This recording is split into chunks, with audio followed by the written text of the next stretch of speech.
In these uncertain economic times, it's easy to be worried about protecting your wealth, your hard-earned savings, and your family's financial future.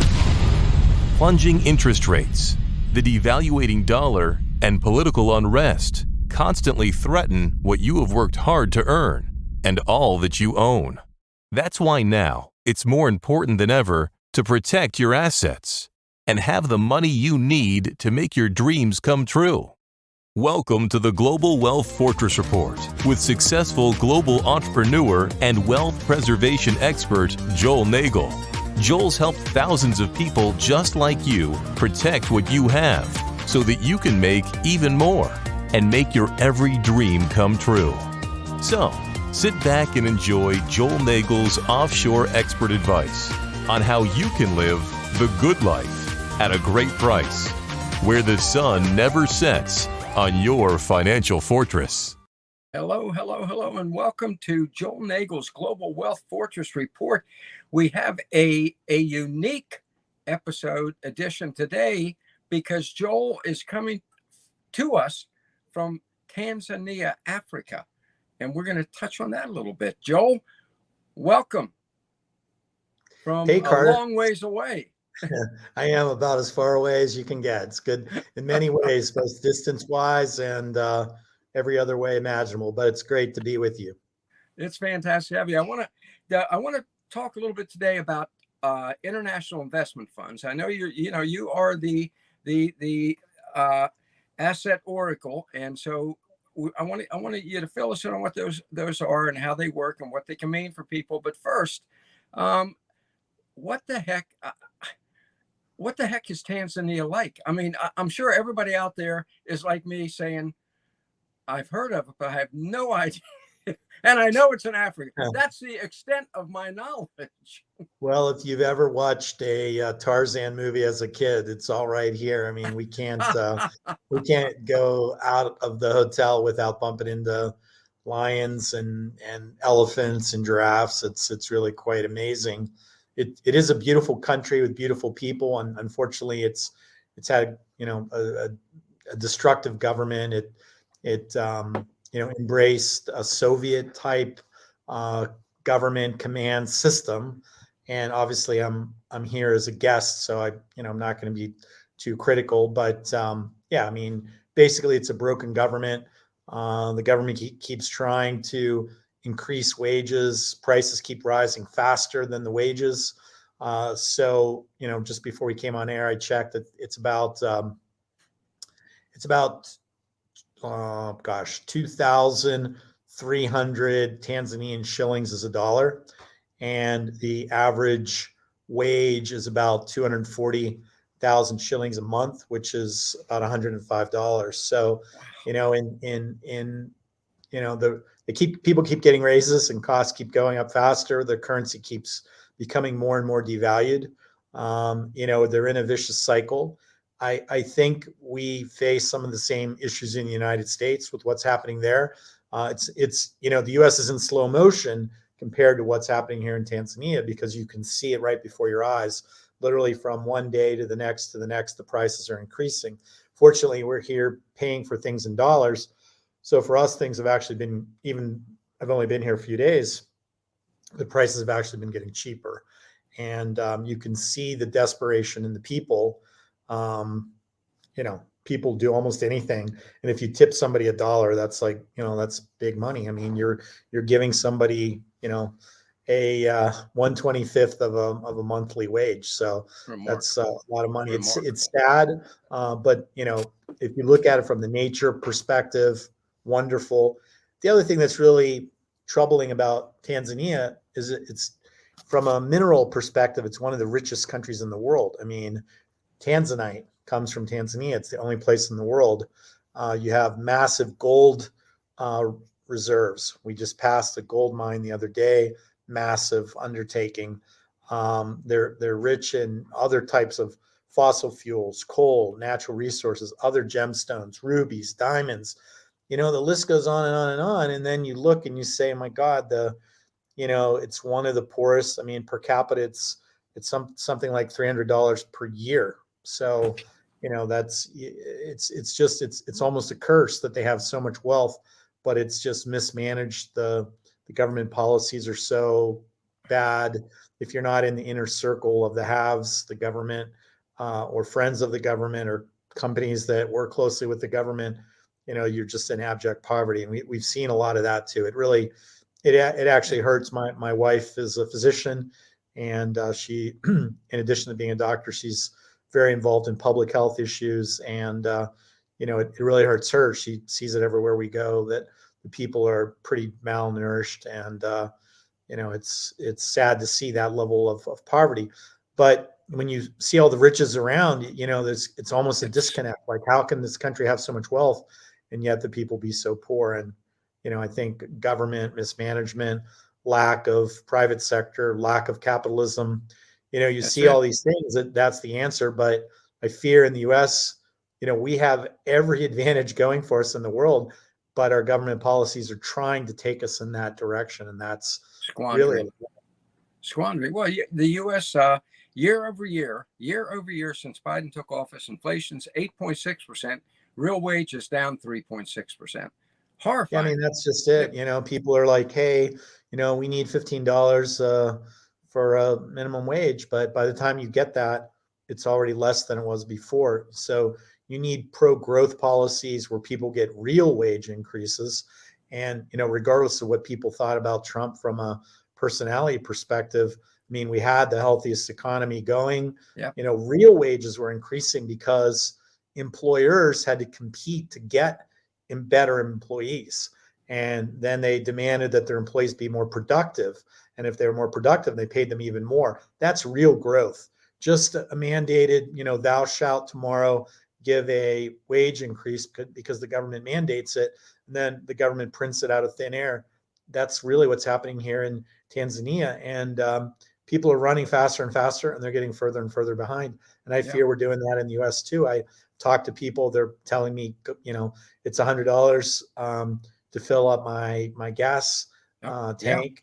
And, for 2 days of commuting to work, and poof, it's gone. It's hardly worth working by the time you work and pay taxes and all that. So, we're in a very bad downward tread right now. And sometimes when you see things in other countries, maybe it is a bit of a wake-up call. I wish more people, more politicians in particular, particularly the ones that really don't understand economics, which I think is most of them on both sides of the aisle.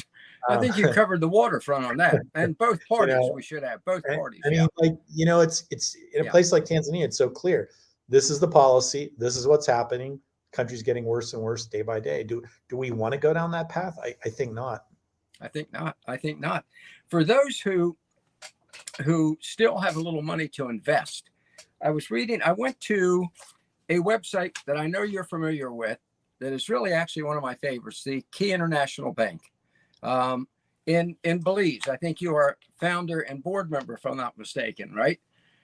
And so, yes, I'm actually chairman of the board. Chairman, which is, well, let me hold it up again. Then I didn't know we were gonna talk about Key Bank, but it's I'm happy to talk about whatever you want to talk about. There are some great articles, folks, on their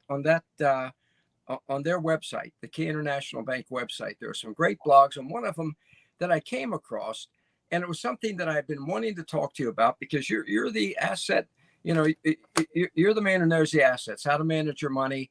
And there was a great article called 5 Reasons to Choose International Investment Funds. Okay. And if it's all right with you, I would just like to quickly go through them in the time we have, because it seemed to me that this is a place where people can put their assets to protect them and perhaps to grow them. And who better than you to hear from how these things work? Does that sound good to you? Sure. I'm happy to talk about how things work. I'm not an investment advisor, so I'm not advocating or telling people that they should do this. They should really talk to their own investment advisors. But, our bank's president, Luigi Waweje, he's South African, Italian American. He's got 3 nationalities. He's a great guy. Right. He's a prodigious writer, and puts out a lot of great articles and content on that website. So, you can read about all different reasons to look at Belize, invest in Belize, why you should have an offshore bank account, why you should hold currencies outside your home country currencies. I mean, he's a real, wealth of knowledge about those things. So I would encourage any of your viewers to check out the KeyBank website. But in terms of, investment funds, the reality is that those types of products are extremely regulated in the US. And, that is beneficial in some ways, but it's harmful in others. It keeps a lot of people from having access to investment products in the States that really only the wealthiest people can access. You have to be an accredited investor. There's a whole multitude of securities laws. And when you're set up properly offshore with a trust, we talked about trusts last week, Right. foundations, companies, those types of things, those things are function in the jurisdiction where they're created. And most of these investment products are created outside the US, again, because of the onerous nature of the regulatory environment. Again, these aren't for, little old ladies to put their cookie jar money in. These are for people that can take risk. But if they understand that risk, some of the risk is, for example, just being outside the dollar. Right. If you feel that all your, wealth should be in dollars, then, you shouldn't take it offshore. You shouldn't even think about these types of products. But if you want true diversification, which is really what asset protection planning is all about. So I'm not the investment advisor guy saying, oh, you should buy IBM stock. But at the macro level, we've talked about different types of investments, whether it's cryptocurrencies or metals or Right. or whatever, real estate. And a lot of these investment funds build around those themes and those concepts. It could be, and a lot of times I tell clients, I say, look, invest in something you know and understand.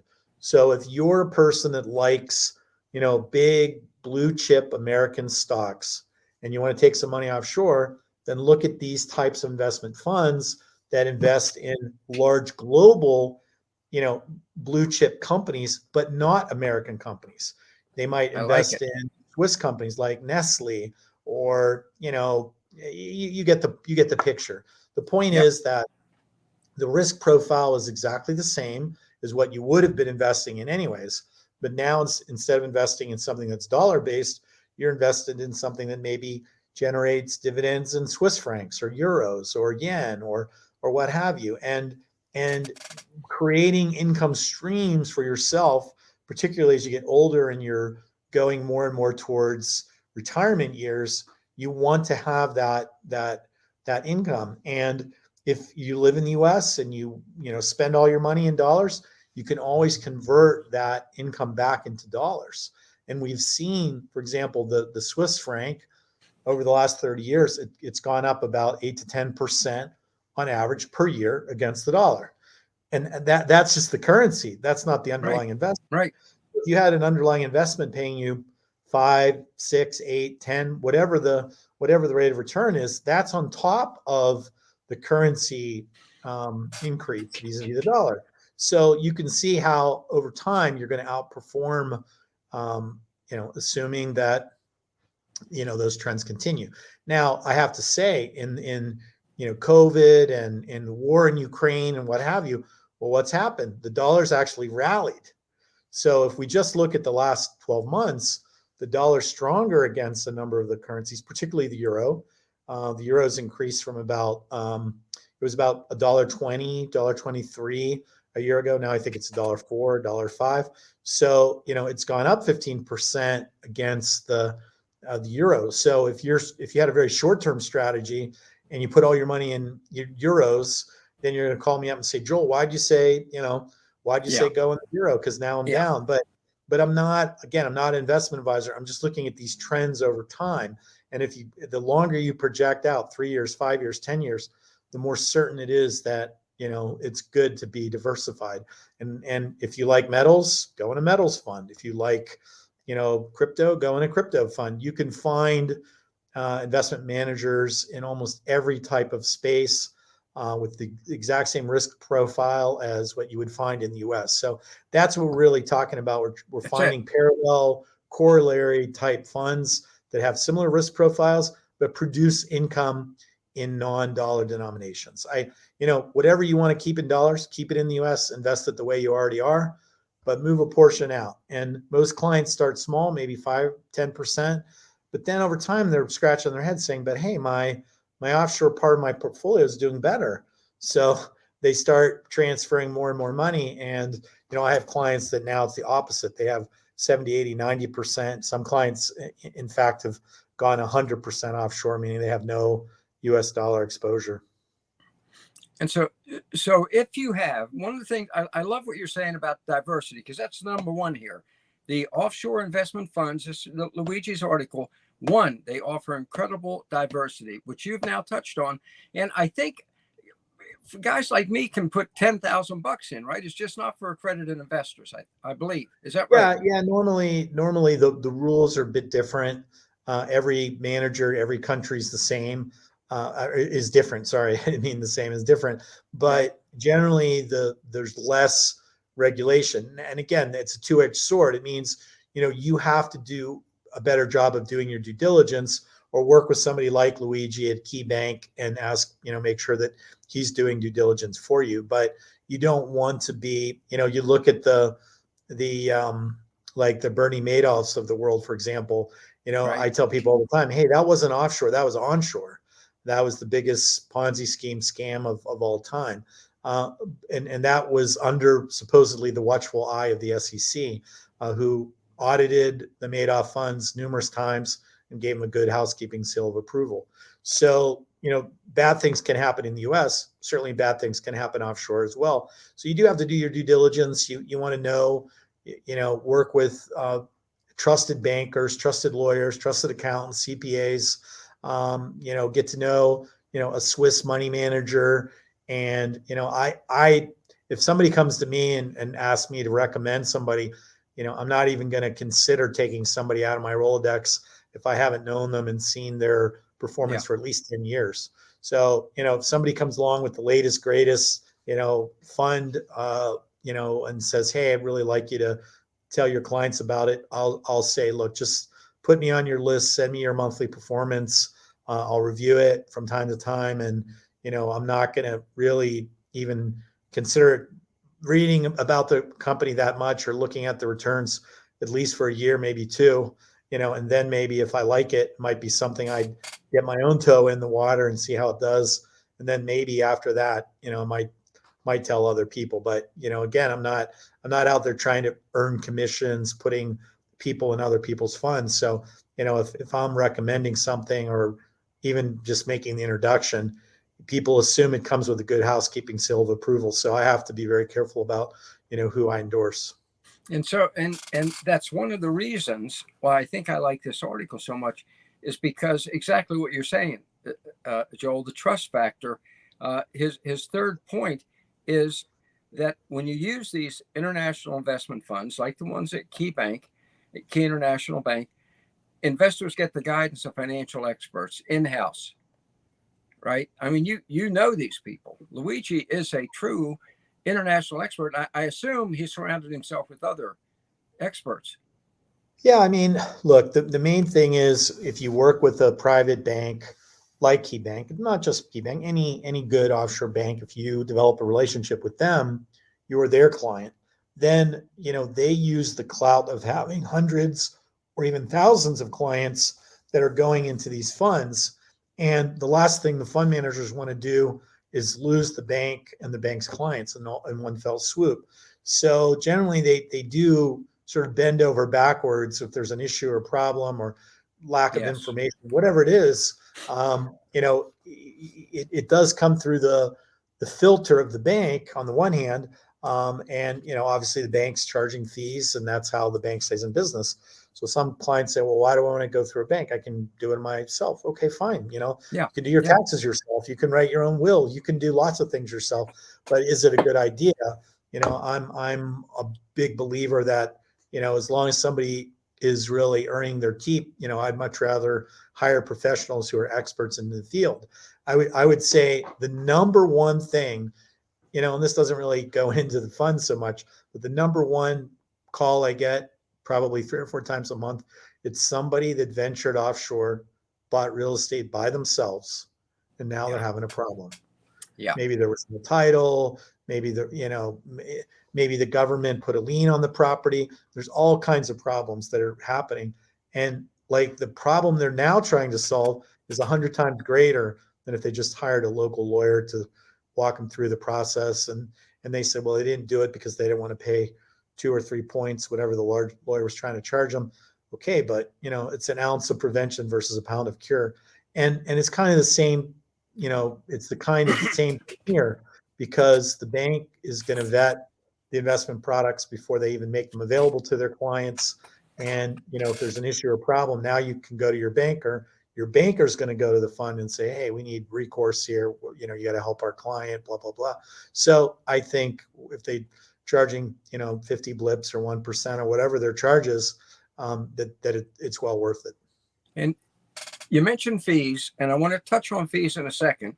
But before we do, you mentioned making sure you go to the experts for the offshore before you buy offshore property. And this week, our buddy Mike Cobb's offshore investment report is all about this book, which I know you're very familiar with, which is ECI's manual, which is an incredible book on doing exactly what you just said.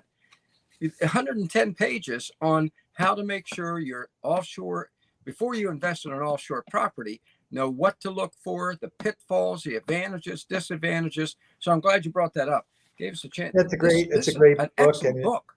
And it's nothing that is unique to anything with ECI. I mean, Mike really understands the international real estate business, and most of what he's written there has come from the tuition he's paid by either making those mistakes or seeing those mistakes made by others, myself and other people included, and so it is a wonderful resource.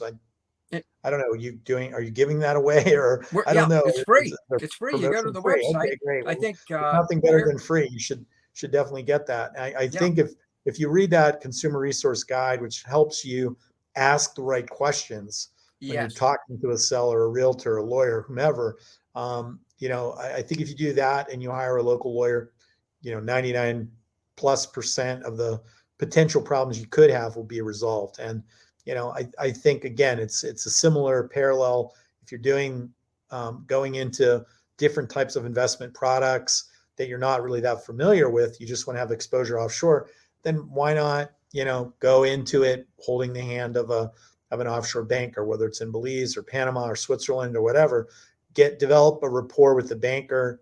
The banker will more than earn their fees by directing you to good, credible investment products, investment people who've been around for a long time. Are they infallible? No. I mean, even some of the offshore banks got burned by Madoff, right? Again, It was, they got good housekeeping seal of approvals from the SEC year after year after year. So you can't really blame the domestic or the foreign bankers who got duped by him. He was a true fraudster. But the more people you have looking at things, looking at the private placement memorandums, vetting the people, the more people that are doing that, I think the better off you are as an investor. And it's worth whatever fee you pay to have that level of due diligence take place. Oh, absolutely. So this book is great. The website is great. And I know we're running out of time because you promised your wife you would not spend your entire vacation talking to Carter Clues. I enjoyed it. They're having a big bonfire outside. It's amazing how cold it gets here at night. That's the one thing I wasn't prepared for. But, we're in the Serengeti National Park for a few days, and the park sits at over 5,000 feet elevation. So it's, like Denver.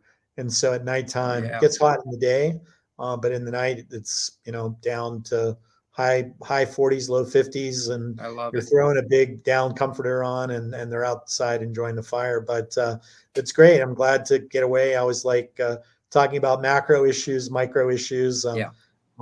Next week, I'll be back to my house in Austria. We can talk Austrian economics or whatever you want to talk about next week. All right. One more quick question based on this article. One more quick question. You mentioned the fees, and according to Luigi, on these on the international investment funds, the fees can be lower than the U.S. investment funds. I think that's important to people who are investing at the level I mentioned for guys like me, $10,000, $20,000.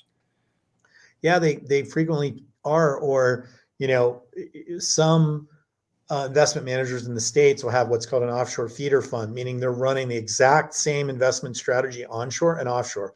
And almost always the offshore fund is a quarter, half a point, 3/4 of a point better in returns. And if you ask them why, they'll tell you, well, in the States, I've got Sarbanes-Oxley, I've got to do expensive audits, I have to do all this stuff.